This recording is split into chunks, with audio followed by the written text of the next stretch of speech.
Hey, good evening, and God bless each and every one of you. We thank God for this day, for this is the day that God has made, and we should rejoice in it. I pray that you have had a productive day, and now you've come to the portion of your day where you're beginning to wind down and preparing to spend some time with your family. And we don't take it for granted that you stop and pause in the course of your activity to dial in, tune in, log in and be a part of this evening word. So I want to thank each and every one of you for your participation and your prayerful support of the Elam Church. Tonight, I want to talk about this idea of consumer versus contribution. Consumer versus contribution.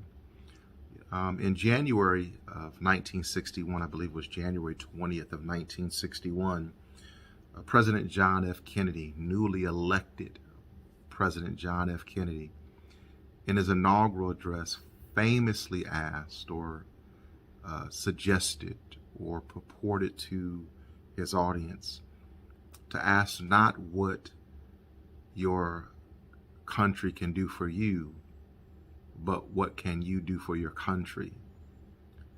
And his goal in that address was to challenge every American to use their skills, use their life to better the condition of our society, our culture, and our nation.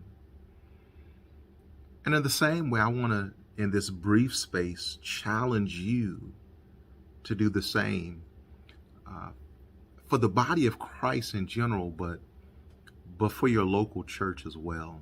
And I'm really concerned tonight about the local church. And I'm speaking tonight very honestly, transparently as a pastor, right? And I may be even speaking to pastors to encourage you tonight, men and women of God. But for the parishioners who are part of this, for those of you who are active in ministry, who support ministry, who are members of local churches, I'm talking to you as well. There is a distinction between being a consumer and a contributor.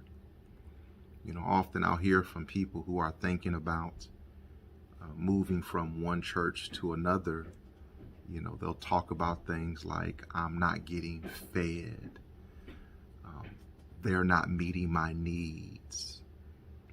These are some of the common complaints that I hear from church people who are looking for excuses to leave their church.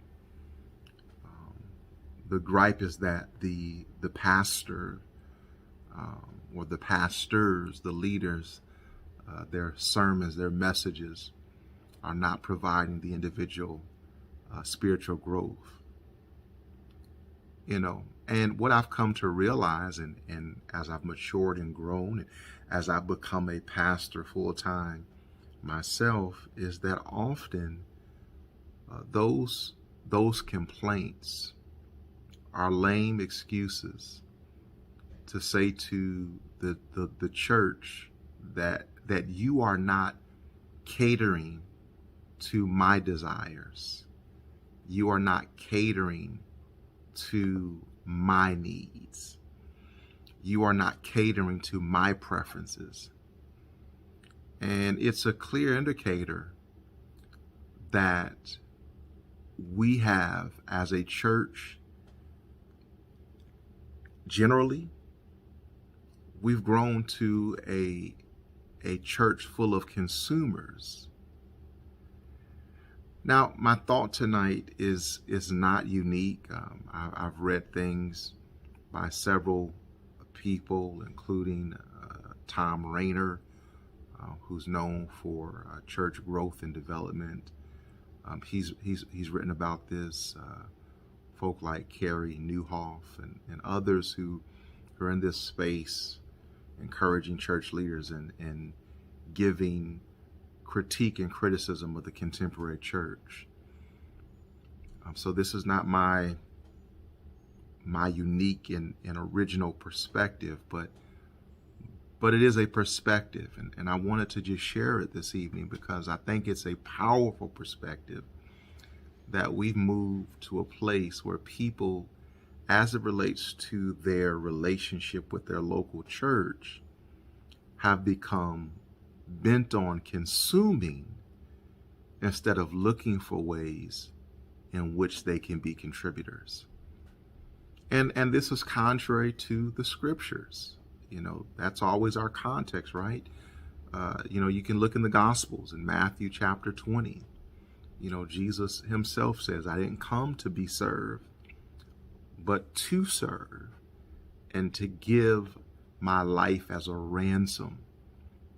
And so when you look at the ministry and the life of Jesus, there's nothing about him that was self-centered. It was nothing about him that was consumer-driven. He was all about what he could contribute. It was all about what he could do. It's all about how he could help out, how he could assist, how he could mend, how he could heal. Yet so many people today go to their local church with the mindset of, what can I get out of this? What can this do for me? And I want to talk about it. I want to talk about it. And I want to share just kind of in a very informal way some of the reasons, or probably even better way to state that, some of the contrast between those people in our churches who are consumers versus those who are seeking to contribute. And again, this message may resonate one way for church leaders and pastors, and another for those who are parishioners. But we'll see where we end tonight. The first thing is that those who come to our churches, those who attend churches with this consumer mindset, they come simply to be served. These are the individuals who are always looking to see what they can get. They always have their hands out. They always are trying to position themselves to take advantage of whatever's going to be most beneficial to them with the least amount of effort. Versus those individuals who come to contribute, those who come seeking to serve, those who identify a void or a lack in the ministry, and instead of complaining about it or gossiping about it, try to identify how they can position themselves to fill that void, to serve people in that capacity. Again, Matthew 20 talks about Jesus, who says, I didn't come to be served, but to serve. And as a Christian, we literally are imitators of Christ. And so if you are going to your church, whatever church that is, and you are only looking for what you get instead of what you can contribute, then my brother, my sister, you are a consumer and not a contributor. And what's interesting is that, because what I've learned is that, as it is with our relationship with God, we can see remnants of that throughout our life. People who have a consumer attitude, if you look across their life, they're like that in other areas of their life. For instance, in their relationships, people who have a consumer attitude, they look at a relationship from the perspective of, what can I get out? What can you do for me? How can you make my life better? How can you make my life easier? They're not so much concerned about how they contribute to the life of the person that they're with. They're not so much concerned about, how do they make that person better? How do they increase the capacity of their mate? It's all about them. And it's really a sign of immaturity. It's really a sign of shallowness, and God forbid church leaders who have this attitude. I'll be very transparent. I've had people who've been a part of the Elam church, right, who've come to our church, acknowledge their call, and we lay hands on them, we endorse them, we ordain them, right, when other people wouldn't ordain them, right? And then as soon as we are no longer fulfilling their need, then they want to go. As soon as there's some kind of controversy or some kind of issue, then they want to leave, right? Because it was all about what they could get, and it wasn't about how they can contribute. So we got a whole lot of consumers filling our pulpits. We have a whole lot of consumers filling our pews and not contributors. The other distinction, and I've got just a couple here, a consumer is a Christian who feels entitled, versus a contributor who always lives from a place of gratitude, right? When you, this is where you have to be honest with yourself. When you feel like you deserve forgiveness, when you feel like you deserve grace, when you feel like you deserve the love that Jesus gives, then you have ventured into the area of entitlement that comes with being a consumer. We feel like somehow we have done enough or served enough or given enough or said enough to earn the love and forgiveness and grace and hospitality of Jesus. Right? So then when we don't get that same acknowledgement from our church, we become bitter about it. Right? We just assume, people, don't you know who I am? Don't you know what I've done, what I've been through, what I'm capable of? Right? Entitlement. But when you live from a place of contribution, then you're constantly overwhelmed and enthralled and in awe and grateful for the love and forgiveness and grace that God extends to you. Therefore, you don't feel overlooked when someone doesn't call your name. You don't feel overlooked when you're not asked to be a part of a certain group or committee, or you didn't get a certificate when somebody else got it. Those things don't bother you because here it is. You're just grateful to be counted in the number. But when you live from this place of consumerism, what can you do for me? Then you feel entitled, right? Another way that you know that you are in this place, and I give a shout out to my dear brother for helping me with this one. When you are in the habit of always critiquing people, particularly people in leadership in your church, instead of asking, how can you help? Right? A consumer Christian is often the person who's always interjecting critique and criticism and what the scripture calls murmuring. They are the skeptics. So when the pastor's painting vision or the ministry leader is trying to accomplish something, they're the ones who are always skeptical of God's ideas. They're the one who has all of the questions and they want all of the details and the ins and the outs of it. And not that we should not have moments of critique and criticism, but what this person shows is that they often don't really believe that God works through anyone but themselves. Come on here now. People like this, that if they don't do it, it ain't God. If they didn't say it, God didn't say it. If they weren't the first, then that's not of God. Again, I've seen this with people in the pew. I've seen this with people in the pulpit. Right?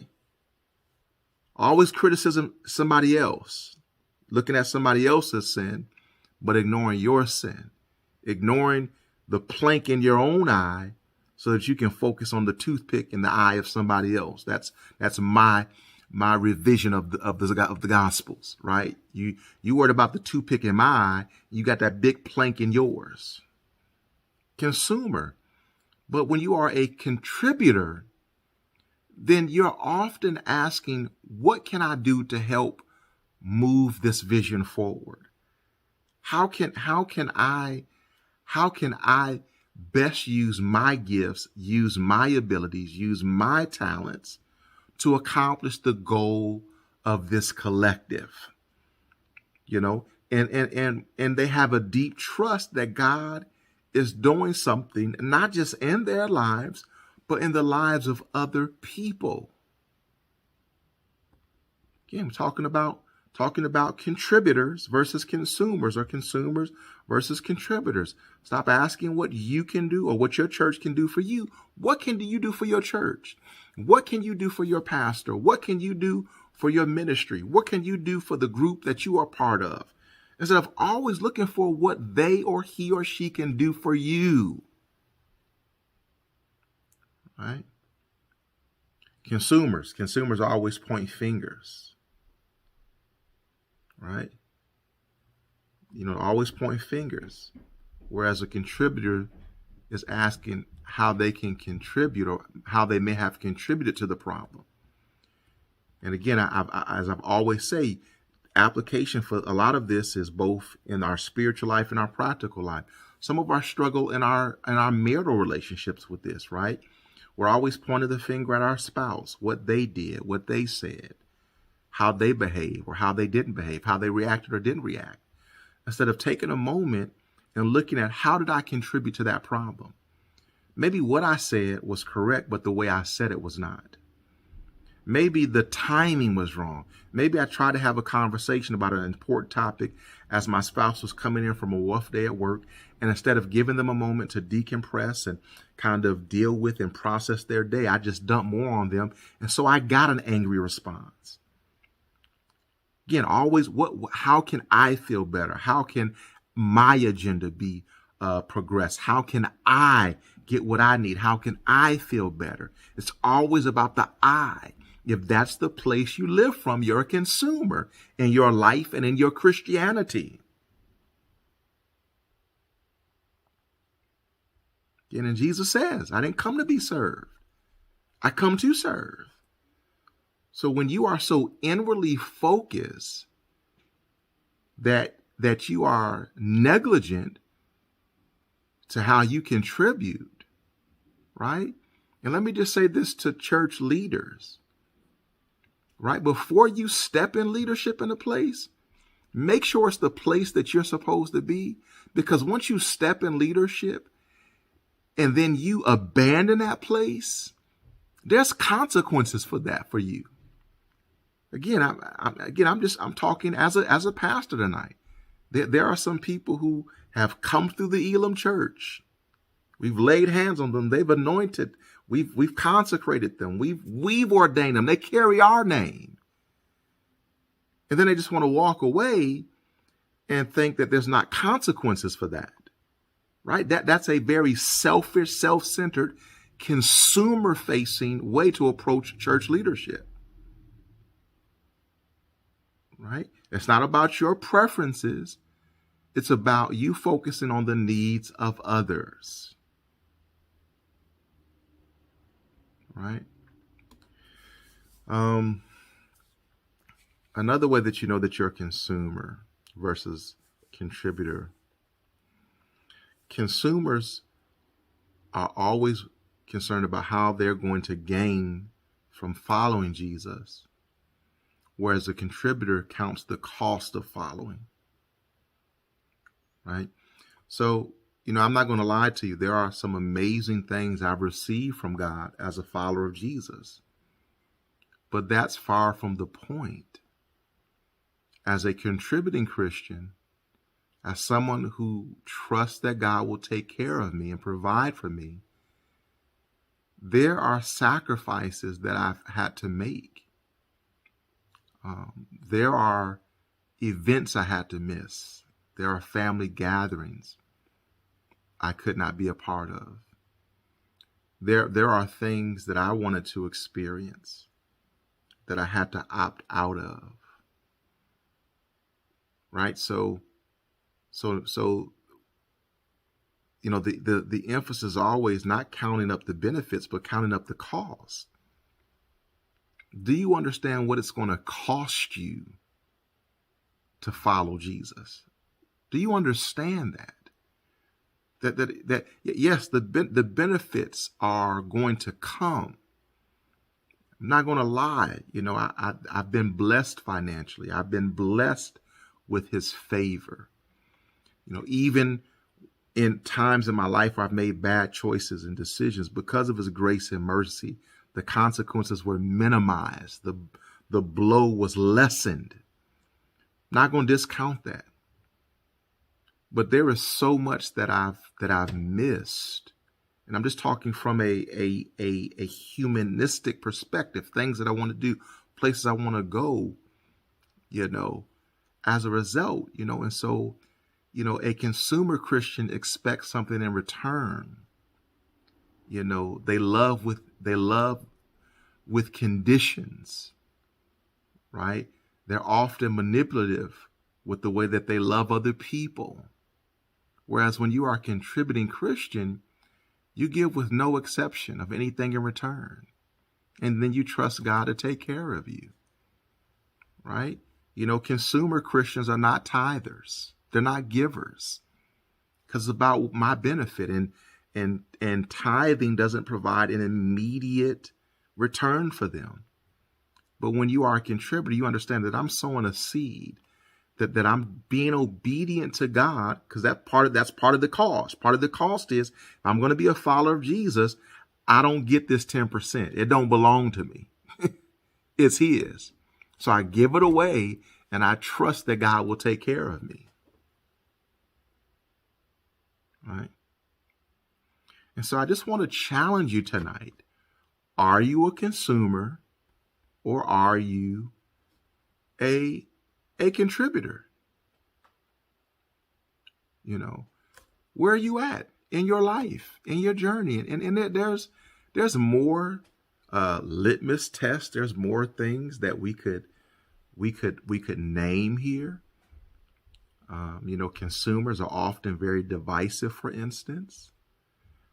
They tend to think that they know better than anyone, including the pastor or the leadership.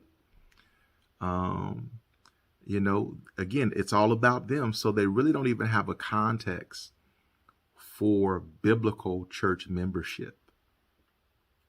Right. And so what we've been praying, God, change them. And I get this prayer from my pastor. He used to pray this prayer when I was growing up, and it used to confuse me, but I understand it now. We've been praying, Lord, change them or move them.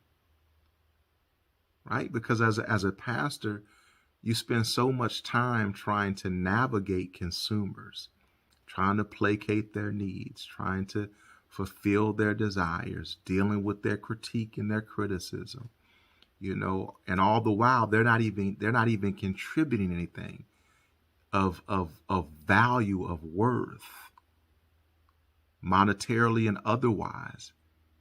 And so they really serve as a roadblock, an obstacle to growing healthy membership and healthy ministry. So we've been praying, God, change them or move them. We want everybody to be a part of our family.